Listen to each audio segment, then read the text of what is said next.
Hi friends, welcome to ప్రేమ కథలు YouTube channel. మీ అందరికీ తెలుసు నా పాత యూట్యూబ్ ఛానల్ పోయింది అని, ఇది నేను కొత్తగా స్టార్ట్ చేశాను అని. అలాగే మీ లవ్ అండ్ సపోర్ట్ నాకు ఎంతలా అందింది అంటే, నిన్న నైట్ నేను పెట్టిన వీడియోకి కూడా మీరు బాగా రీచ్ అందించారు. అలాగే ఇప్పుడు నేను పెట్టబోయే స్టోరీకి కూడా రీచ్ ఇస్తారని కోరుకుంటున్నాను.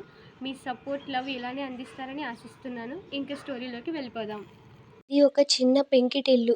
ఆ ఇంట్లో నుంచి ఒక పసిపాప ఏడుపు వినిపిస్తుంది. వాళ్ళ అమ్మ ఇందు, హారిక, కుదురుగా ఉండమ్మా, జడలు వేస్తున్నాను కదా, స్కూల్కి టైం అవుతుంది, అవతలి చెల్లి ఏడుస్తుంది అంటుంది. అప్పుడే కృష్ణ, ఇంకా ఎంతసేపు ఇందు, అవతల ఆఫీస్కి లేట్ అవుతుంది కదా, త్వరగా వచ్చి టిఫిన్ పెట్టు. అబ్బా వస్తున్నానండి, ఒక్క నిమిషం. అమ్మ రా, స్నానం చేయించు, స్కూల్కి టైం అవుతుంది అంటూ ఒక పక్క చిన్న పిలుస్తూ ఉంటాడు.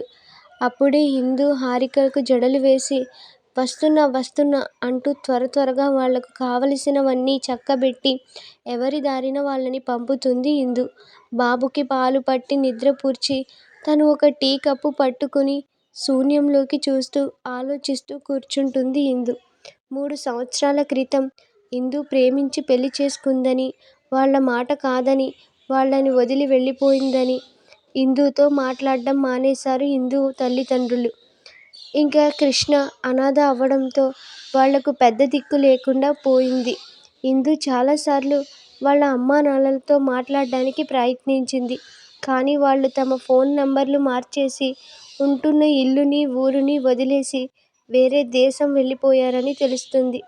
వాళ్ళు ఎక్కడ ఉన్నారు అని ఇందుకి అస్సలు తెలియకూడదని ఎవరికీ చెప్పకుండా వెళ్ళిపోయారని ఇందుకి తెలుస్తుంది. అలా ఇందు ఆలోచిస్తూ ఉండగా బయట్నుంచి ఇందు ఇందు అంటూ ఎవరో పిలుస్తున్నట్లు అనిపిస్తుంది. అప్పుడే ఇందు స్పృహలోకి వచ్చి బయటకి వచ్చి చూస్తుంది. ఏంటిందు, ఇంటి అద్దె ఇచ్చే ఉద్దేశం ఉందా లేదా? అప్పుడే 3 నెలలయ్యాయి. 4వ నెల కూడా గడిచిపోతుంది. ఈ నెల కూడా ఇలాగే గడిపేద్దాం అనుకుంటున్నారా? మీరేం చేస్తారో నాకు తెలీదు. ఈ నెలాఖరులోగా నాకు నా అద్దె డబ్బులు తెచ్చివ్వండి, లేదంటే ఇల్లు ఖాళీ చేసి వెళ్ళిపోండి అని చెప్పి అక్కడి నుంచి వెళ్ళిపోతుంది ఆ ఇంటి ఓనర్. ఆ మాటలు వింటున్న ఇందుకి ఏం చెయ్యాలో అర్థం కాక అలానే నించుని చూస్తూ ఉంటుంది. అప్పుడే లోపలి నుంచి బాబు ఏడుస్తున్న శబ్దం వినిపించి పరిగెత్తుకుంటూ లోపలికి వెళుతుంది ఇందు. ఇంతలో హారిక కూడా స్కూల్ నుంచి వచ్చేస్తుంది. అమ్మా, రేపు స్కూల్ ఫీజు కట్టాలంట, లేకపోతే స్కూల్కి రావద్దని చెప్పారు అంటూ హారిక గారంగా చెప్తుంది. ఇందు, సరే అమ్మా, నాన్న రాగానే కట్టేద్దాం, నువ్వెళ్ళి కాళ్ళు చేతులు కడుక్కో, భోజనం పెడతాను అంటూ చెప్తుంది. ఆ పరిస్థితులన్నీ చూస్తున్న ఇందుకి ఏం చెయ్యాలో అర్థం కాదు. చూస్తుండగానే రాత్రి సమయం 7 అవుతుంది. అప్పుడే రామ్మూర్తి కూడా ఇంటికి వస్తాడు.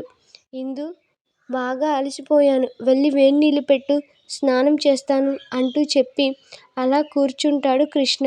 సరేనంటూ కృష్ణకి కాఫీ ఇచ్చి ఇందు వెళ్ళి వేడినీళ్ళు రెడీ చేసి వస్తుంది. కృష్ణ వెళ్ళి స్నానం చేసి వచ్చే వరకు ఇందు భోజనానికి అంతా సిద్ధం చేస్తుంది. కృష్ణ వచ్చి భోంచేస్తూ ఉండగా, ఏవండీ, ఈరోజు ఇంటి ఓనర్ గారు వచ్చారు. ఈ నెలాఖరులోగా ఇంటి అద్దె మొత్తం క్లియర్ చేయకపోతే ఇల్లు ఖాళీ చేయమంటున్నారండి. అలాగే హారికకి కూడా స్కూల్ ఫీజు కట్టాలంట, లేకపోతే స్కూల్కి రావద్దని చెప్పారని ఇందాక హారిక కూడా గొడవ చేస్తుందండి అంటూ చెప్తుంది ఇందు. ఆ మాటలు వింటున్న కృష్ణ గొంతు ముద్ద దిగదు. కట్టేద్దాం ఇందు, వచ్చే నెల నాకు ప్రమోషన్ వస్తుంది. అది వచ్చిందంటే మనకి ఇంకా ఎలాంటి కష్టాలు ఉండవు. ఇంకా స్కూల్ ఫీజు ఇంటద్దె అంటావా? వీటి కోసం నేను ఎక్కడైనా డబ్బుని అప్పుగా తీసుకొచ్చి కట్టేస్తాను, నువ్వేమీ టెన్షన్ పడొద్దు అని ఇందుకి చెప్తాడు కృష్ణ. అలా కృష్ణ భోజనం పూర్తి చేసి నిద్రపోతాడు. ఇందు కూడా వాటి గురించి ఆలోచిస్తూ నిద్రపోతుంది. ఉదయాన్నే సూర్యకిరణాలు ఇందు ముఖం మీద పడటంతో ఇందు హడావిడిగా లేచి ఇంటి పనులన్నీ చక్కబెట్టుకుని ఎవరి దారిన వాళ్ళని పంపిస్తుంది. అలాగే కృష్ణ కూడా ఆఫీస్కి వెళ్ళిపోతాడు. అలా ఎవరి దారిన వాళ్ళు వెళ్ళాక ఇందు తన పనులు చూసుకుంటూ ఉంటే ఇందు ఫోన్ మోగుతుంది. అది చూసి అబ్బా, ఎవరి టైంలో అని అనుకుంటూ ఫోన్ దగ్గరికి వెళ్తుంది. స్క్రీన్ మీద అన్నోన్ నెంబర్ అని ఉంటుంది. అది చూసి ఇందు ఎవరా అని, హలో ఎవరు అని ఫోన్ లిఫ్ట్ చేసి అడుగుతుంది. అవతల వ్యక్తి మీరు కృష్ణ గారి వైఫ్ ఇందూనే కదండి అని అడుగుతారు. అవునండి, మీరెవరు అని ఇందు అడుగుతుండగా సరే అండి, మీరు అర్జెంటుగా సిటీ హాస్పిటల్కి వచ్చేయండి అని చెప్పి కాల్ కట్ చేస్తాడు. అప్పుడే ఇందు ఎవరు మీరు అని అడుగుతుండగానే ఆ ఫోన్ కట్ అవుతుంది. ఇందు కంగారుగా హాస్పిటల్కి బాబుని తీసుకుని బయలుదేరుతుంది. అక్కడికి వెళ్ళి రిసెప్షన్లో కృష్ణ గారు అని అడుగుతుంది. అక్కడ రిసెప్షనిస్ట్ చెక్ చేసి చెప్తాను 1 మినిట్ మేడం అంటూ చెప్తుంది. రిసెప్షనిస్ట్ చెక్ చేసి ఇప్పుడే తీసుకువచ్చారు మేడం. ఆ యాక్సిడెంట్ కేసా? ఇంతకీ మీకు ఆయన ఏమవుతారు అని అడుగుతుంది. ఇందు ఒక్కసారిగా షాక్ అయ్యి యాక్సిడెంటా అని అంటుంది. అవును మేడం, కష్టమే అంటున్నారు. డాక్టర్స్ ట్రీట్మెంట్ స్టార్ట్ చేశారు. ఆయన మీకేమవుతారు అని రిసెప్షనిస్ట్ మళ్ళీ అడుగుతూనే ఉంటుంది. ఇంతలో ఇందు కంగారుగా రూమ్ నెంబర్ అని అడుగుతుంది. రూమ్ నెంబర్ 408 అని రిసెప్షనిస్ట్ చెప్పడంతో అక్కడి నుంచి బయటికి పరుగు తీస్తుంది ఇందు. ఆ రూమ్ ముందు ఒక వ్యక్తి నించుని అటూ ఇటూ తిరుగుతూ ఉంటాడు.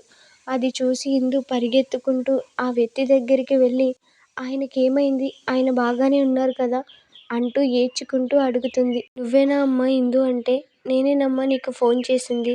నేను ఆయనతో పనిచేసే అతని ఫ్రెండ్ని. ఉదయం తను రోడ్ క్రాస్ చేస్తూ ఉంటే ఒక పెద్ద కారు వచ్చి అతన్ని గుద్దేసి వెళ్ళిపోయింది. అది చూసి నేను ఇక్కడికి తీసుకువచ్చి నీకు కాల్ చేశాను. లోపల ట్రీట్మెంట్ జరుగుతుందా అంటూ చెప్తాడు అతను. యాక్సిడెంట్ ఏంటన్నయ్య? ఏం మాట్లాడుతున్నారు?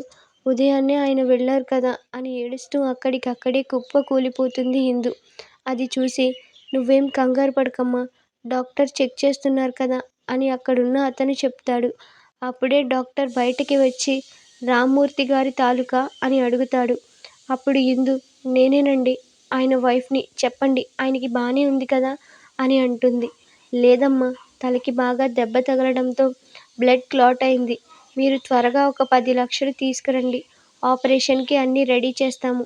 ఆ మాటలన్నీ వింటున్న ఇందుకి కాళ్ళ కింద భూమి జారిపోయినట్లు అనిపిస్తుంది. 10 లక్షలా అంటూ గోడకి ఆనుకుని కన్నీళ్లు వరదల్లా ఇందు కళ్ళల్లోంచి జారుతాయి. మీరు ఆలస్యం చేసే కొద్దీ పేషెంట్ ప్రాణాలకి చాలా ప్రమాదం. మీరు ఫాస్ట్గా అమౌంట్ అరేంజ్ చేసుకోండి అని చెప్పి డాక్టర్ అక్కడి నుంచి వెళ్ళిపోతాడు. ఇందు మాత్రం అక్కడ అలానే ఏడుస్తూ ఉంటుంది. అక్కడున్న అతను నా దగ్గర ఉన్నదంతా పోగేసిన 1,00,000 రూపాయలు కూడా అవ్వదమ్మా అని చెప్తాడు. ఇందు మాత్రం ఏమీ మాట్లాడకుండా మౌనంగానే ఉండిపోతుంది. ఇందు పైకి లేచి ఆపరేషన్ రూమ్ బయట నుంచి కృష్ణని చూస్తూ నిన్ను ఎలా అయినా బ్రతికించుకుంటాను అని అంటూ పైకి లేచి బాబుని తీసుకుని బయటకి వెళుతుంది ఇందు. బయటకి వెళ్ళిన ఇందు తెలిసిన వాళ్ళందరినీ సహాయం అడిగి చూస్తుంది. కానీ ఎవ్వరూ అంత అమౌంట్ లేదని వాళ్లకు సహాయం చెయ్యరు. ఇందుకి ఏం చెయ్యాలో అర్థం కాక రోడ్డుపై అలా కూర్చుని ఏడుస్తూ ఉంటుంది. అటుగా వెళుతున్న ఒక పెద్ద కారులో ఉన్న వ్యక్తి ఆ దృశ్యాన్ని చూస్తాడు. అది చూసిన వ్యక్తి కార్ ఆమె ముందు ఆపమని డ్రైవర్కి సరిచేసి చెప్తాడు. నేరుగా కార్ ఇందు ముందు ఆగుతుంది. అప్పుడే ఆ కారులోంచి జై బయటకు దిగుతాడు. ఇందుని అలా చూసిన జైకి పెద్ద షాక్. ప్రేమ, నువ్వు ఇంకా బ్రతికే ఉన్నావా? ఓహ్ మై గాడ్, నేను నమ్మలేకపోతున్నాను అంటూ జై ఎమోషనల్ అవుతూ ఇందుని హత్తుకుంటాడు. జై అలా చేయడంతో ఒక్కసారిగా ఉలిక్కిపడిన ఇందు జై గుండెల మీద చేతుల్ని వేసి వెనక్కి తోస్తుంది. మరి మీరు ఏం చేస్తున్నారు అని ఏడుస్తూ ఇందు అడుగుతుంది.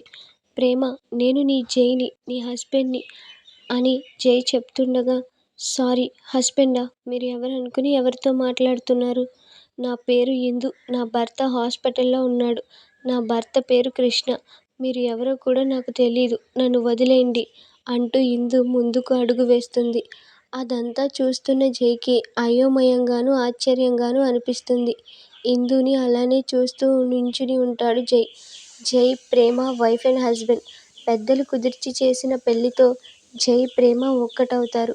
పెద్దలు కుదిర్చిన పెళ్లి అన్న మాటే కానీ వాళ్ళ ఆప్యాయత, అన్యోన్యత చూసిన అందరికీ అది ఒక made for each other love జంటలానే కనిపిస్తుంది. అలా సాగుతున్న వాళ్ళ లైఫ్లోకి వాళ్ళ ప్రేమకి గుర్తుగా ఒక బుజ్జి పాప అను కూడా పుడుతుంది. అది ఒక మోస్ట్ హ్యాపీయెస్ట్ ఫ్యామిలీగా రోజులు గడుపుతున్న సమయంలో దేవుడు ప్రేమని వాళ్ళ నుంచి దూరం చేస్తాడు. 2 ఇయర్స్ బ్యాక్ ప్రేమ, జై, అను ముగ్గురు కలిసి టూర్కి వెళ్తుంటారు. అక్కడ జరిగిన ఒక పెద్ద యాక్సిడెంట్లో జై, అను మాత్రమే బ్రతుకుతారు. ప్రేమ మాత్రం అక్కడికక్కడే చనిపోయిందని చెప్తారు. జై స్పృహలోకి వచ్చేసరికి అక్కడ జరగవలసిన కార్యక్రమాలన్నీ జరిగిపోతాయి. దానివల్ల జై దాన్ని పూర్తిగా నమ్మడు. ప్రేమ ఎక్కడో నా కోసం బ్రతికే ఉందని, నా కోసం తిరిగి వస్తుంది అంటూ మొండిగా ప్రేమ కోసం ఎదురు చూస్తూ ఉంటాడు. అలా ఉన్నప్పుడే మన జైకి ఇందు ఎదురుపడుతుంది. అందుకే ఇందుని కొంచెం ఆశ్చర్యంగా చూస్తూ ఉండిపోతాడు. సరే, మీరు ఎవరో నాకు తెలీదు. నాతో ఈ రాత్రి మా ఇంటికి రండి. నేను మీకు ఏం కావాలన్నా ఇస్తాను అంటూ చెప్తాడు జై. ఆ మాటలకి అడుగు ముందుకు వేస్తున్న ఇందు ఒక్క క్షణం తన వేస్తున్న అడుగుని వెనక్కి తీసుకుని, ఏం మాట్లాడుతున్నారు మీరు? నా కష్టాల్లో నేనుంటే ఈ రాత్రి మీ ఇంటికి రమ్మని అడుగుతున్నారు. ఎలాంటి మనిషి మీరసలు? అంటూ తనని తిడుతుంది ఇందు. అప్పుడే జై, లేదు, నేను మా ఇంటికి రమ్మంది నా పాప అను కోసం. మీరు అచ్చం 2 ఇయర్స్ బ్యాక్ చనిపోయిన నా ప్రేమలాగే కనిపిస్తున్నారు. నా కూతురు వాళ్ళమ్మ చనిపోయిన దగ్గర నుంచి ఎవరితోని సరిగ్గా మాట్లాడడం లేదు, సరిగ్గా తినడం లేదు. తన ఆరోగ్యం పాడు చేసుకుంటుంది. మేము తిరగని హాస్పిటల్స్ లేవు, మొక్కని దేవుడు లేడు. కానీ మా ప్రేమ మాత్రం ఇంకా తిరిగి రాలేదు. అందుకే ఈరోజు మీరు మా ఇంటికి వచ్చి నా కూతురితో కొంచెం సమయం గడపండి. మీకు ఎలాంటి సహాయమైనా నేను చేసి పెడతాను అంటూ చెప్తాడు జై. ఆ మాటలకి ఇందు ఒక్క క్షణం ఆలోచనలో పడుతుంది. ఈ ఒక్క రాత్రి నేను తన దగ్గరికి వెళితే నా భర్తని కాపాడుకోవచ్చు అని అనుకున్న ఇందు, సరే వస్తాను, కానీ దానికి నాకు 10 లక్షలు కావాలి అని అడుగుతుంది. ఆ మాటలకి జై కొంచెం ఆశ్చర్యంగానే, సరే 10 లక్షలు కాదు, 20 లక్షలైనా ఇస్తాను నా కూతురి కోసం. నాకు ఈ హెల్ప్ చేసి పెట్టండి చాలు అని ఇందు ఎక్కడికి రావాలో అని అడ్రస్ చెప్పి కారులో వెళ్ళిపోతాడు జై. దానితో ఇందు ఆలోచిస్తూ ఇంటికి వెళ్ళి హారికని, చిన్నిని స్కూల్ నుంచి తీసుకువచ్చి బాబుని తీసుకుని పక్క ఇంట్లో ఉన్న పెద్దమ్మ గారికి పిల్లల్ని చూసుకోమని చెప్పి ఒకసారి హాస్పిటల్కి వెళ్ళి కృష్ణని చూసి అక్కడి నుంచి నేరుగా జై చెప్పిన అడ్రస్కి వెళ్తుంది ఇందు. ఇందు ఎప్పుడు వస్తుందా అని జై గుమ్మం దగ్గర ఎదురు చూస్తూ ఉంటాడు. ఇందు రావటం చూసి, రా ఇందు, లోపలికి రా అని పిలిచి, అను, ఎవరు వచ్చారో చూడు తల్లి అని అరుస్తాడు జై. ఆ జై మాటలు వింటూ అను పరిగెత్తుకుంటూ రూమ్ నుంచి బయటకి వస్తుంది. ఇందుని అక్కడ చూసి అమ్మా అంటూ వెళ్ళి ఇందుని గట్టిగా హత్తుకుంటుంది అను. దానితో ఇందు కూడా ఆ పాపని ఎత్తుకుని ముద్దు పెడుతుంది. అమ్మా, నన్ను వదిలి ఇన్ని రోజులు ఎక్కడికి వెళ్ళిపోయావు? నువ్వు లేకపోతే నేను ఎలా ఉంటాను? ఇంకెప్పుడు నన్ను వదిలేసి వెళ్ళకమ్మా. వెళ్ళావంటే నీతో ఎప్పుడూ మాట్లాడను అంటూ చాలా గారంగా ఇందుకి చెప్తుంది. ఆ మాటలన్నీ వింటున్న జై కళ్ళల్లో నీళ్లు చెమ్మగిల్లాయి. ఇందుకి కూడా ఆ పాప మాటల్ని వింటే బాధగా అనిపించింది. ఎంత విచిత్రమైన వాడు ఈ దేవుడు! ఇంత చిన్న వయసులోనే ఈ పాపకి తల్లిని దూరం చేశాడు.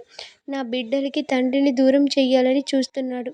ఎంత విచిత్రమైన వాడు అని దేవుణ్ణి తిట్టుకుంటూ, లేదమ్మా, ఇంక ఎక్కడికి వెళ్ళను, ఎప్పుడూ నీతోనే ఉంటాను అని అనుకి ప్రేమగా గోరుముద్దలు కలిపి తినిపిస్తుంది ఇందు. అను హాయిగా భోజనం చేసి, రా అమ్మా, నిద్రపోదాం. నువ్వొచ్చి నాకు బోలెడన్ని కథలు చెప్పాలి. నువ్వు నాకు కథలు చెప్పి చాలా రోజులైంది అని అంటూ ఇందు చేయి పట్టుకుని అను రూంలోకి లాక్కుని వెళుతుంది. అను వెనకాతలే వెళ్ళి తనకి బోల్డన్ని కథలు చెప్పి తనని నిద్రపురుస్తుంది ఇందు. అలా అను నిద్రపోయిన తరువాత ఇందు మెల్లిగా లేచి జై దగ్గరికి వస్తుంది. మీరు చెప్పినట్లే మీ ఇంటికి వచ్చాను. ఇప్పుడు నాకు ఇస్తానన్న డబ్బులు ఇవ్వండి అని అడుగుతుంది ఇందు. ఆ మాటతో జై, మీరు వస్తారని డబ్బులు నేను ఎప్పుడో సిద్ధం చేసి పెట్టాను.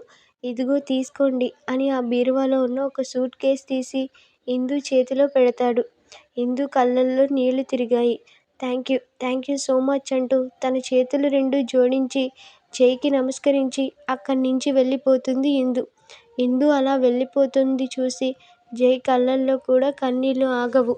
ప్రేమ ఇంకా తిరిగి రాదని, తను శాశ్వతంగా ఈ లోకంలో లేదని జైకి పూర్తిగా అర్థమవుతుంది. తను లేకుండా జై ఎలా బ్రతకాలి అని మాత్రం జైకి ఒక పెద్ద ప్రశ్నలాగే మిగిలిపోతుంది. ఇందు నేరుగా హాస్పిటల్కి వెళ్ళి అక్కడ బిల్ పే చేసి కృష్ణకి ఆపరేషన్ చేయమని చెప్తుంది. సరే అంటూ డాక్టర్స్ వెంటనే ఆపరేషన్కి రెడీ చేస్తాడు. ఇందు ఆపరేషన్ డోర్ ముందు నించుని కృష్ణ కోసం ప్రార్థిస్తూ ఏడుస్తూ అలానే ఎదురు చూస్తుంది. అప్పుడే డాక్టర్ బయటికి వచ్చి, ఇంక ప్రమాదం ఏమీ లేదమ్మా, ఒక 2 డేస్లో డిశ్చార్జ్ చేసేస్తాము, తీసుకువెళ్ళి జాగ్రత్తగా చూసుకోండి అని చెప్తాడు. ఆ మాటలు విన్న ఇందుకి పోయిన ప్రాణం తిరిగి వచ్చినట్లు అనిపిస్తుంది. Thank you doctor, thank you so much అని చెప్పి, ఇప్పుడు నేను మా ఆయన్ని చూడొచ్చా అని అడుగుతుంది. ఇప్పుడు కాదమ్మా, రేపు మార్నింగ్ నువ్వు ఆయన్ని చూడడమే కాదు, ఆయనతో మాట్లాడొచ్చు కూడా అని చెప్తాడు డాక్టర్. ఆ మాటలకి సంతోషించిన ఇందు కృష్ణ కోసం ఎదురు చూస్తూ తనకు తెలియకుండానే అలా నిద్రలోకి వెళ్ళిపోతుంది. నెక్స్ట్ డే మార్నింగ్ అమ్మా ఇందు, ఇందు అని ఎవరో పిలిచినట్టు అనిపించడంతో కళ్ళు తెరిచి చూస్తుంది. ఎదురుగా కృష్ణ ఫ్రెండ్ కనిపిస్తాడు. ఇందు, టిఫిన్ తీసుకొచ్చానమ్మా, కొంచెం ఆ మొహం కడుక్కొని టిఫిన్ తినేసిరా, నువ్వు వచ్చే వరకు ఇక్కడే ఉంటాను అని చెప్తాడు. పర్వాలేదు, ఆయనకి ఇంటికి తీసుకుని వెళ్ళి ఆయనతో కలిసి ఇంటి దగ్గరే భోంచేస్తాను అని ఇందు సంతోషంగా చెప్తుంది. అలాగే చేద్దువుగానమ్మా, ముందు వెళ్ళి కొంచెం టిఫిన్ తిను అని చెప్పి ఇందుని బలవంతంగా పంపిస్తాడు. ఇందు బయటికి వెళ్ళి ఫాస్ట్గా తన ఫేస్ వాష్ చేసుకుని తను తెచ్చిన టిఫిన్ తిని మళ్ళీ గబుక్కున లోపలికి వస్తుంది. ఇంతలో కృష్ణని డాక్టర్ చెక్ చేస్తూ ఉంటాడు. అప్పుడు ఇందు పరుగున ఆ డాక్టర్ దగ్గరికి వెళ్ళి, డాక్టర్ అంతా ఓకేనా అని అడుగుతుంది. ఓకే అమ్మా, ఇప్పుడు నీ భర్తని నువ్వు హాయిగా ఇంటికి తీసుకువెళ్ళు అని అంటాడు. ఆ మాటకి ఇందు నవ్వుతూ కృష్ణ వైపు చూస్తుంది. సరే అమ్మా, రా, మెడిసిన్స్ రాసిస్తాను, అవి తీసుకుని టైం టు టైం వేస్తే సెట్ అయిపోతుంది అని చెప్తాడు. అప్పుడే కృష్ణ ఫ్రెండ్, పదండి డాక్టర్, నేను వస్తాను అని డాక్టర్తో కలిసి వెళ్తాడు. అప్పుడే కృష్ణ ఇందు చేయిని గట్టిగా పట్టుకుని, నిన్ను మళ్ళీ చూస్తానని అనుకోలేదు ఇందు అంటూ కళ్ళంటా నీళ్లు తెచ్చుకుని ఉంటాడు. ఇప్పుడు మీరెందుకిలా మాట్లాడుతున్నారండి, ఇప్పుడంతా అయిపోయింది, మనం హాయిగా ఇంటికి వెళ్ళి ఎప్పట్లాగే సంతోషంగా ఉండొచ్చు అని ఇందు చెప్తుంది. ఆ మాటలకి సరే కానీ ఇందు, పిల్లలేరి అని అడుగుతాడు కృష్ణ. పిల్లల్ని ఇంటి దగ్గర పెద్దమ్మకి అప్పచెప్పానండి, ఆవిడ వాళ్ళని జాగ్రత్తగానే చూసుకుంటుంది అని ఇందు చెప్తుంది.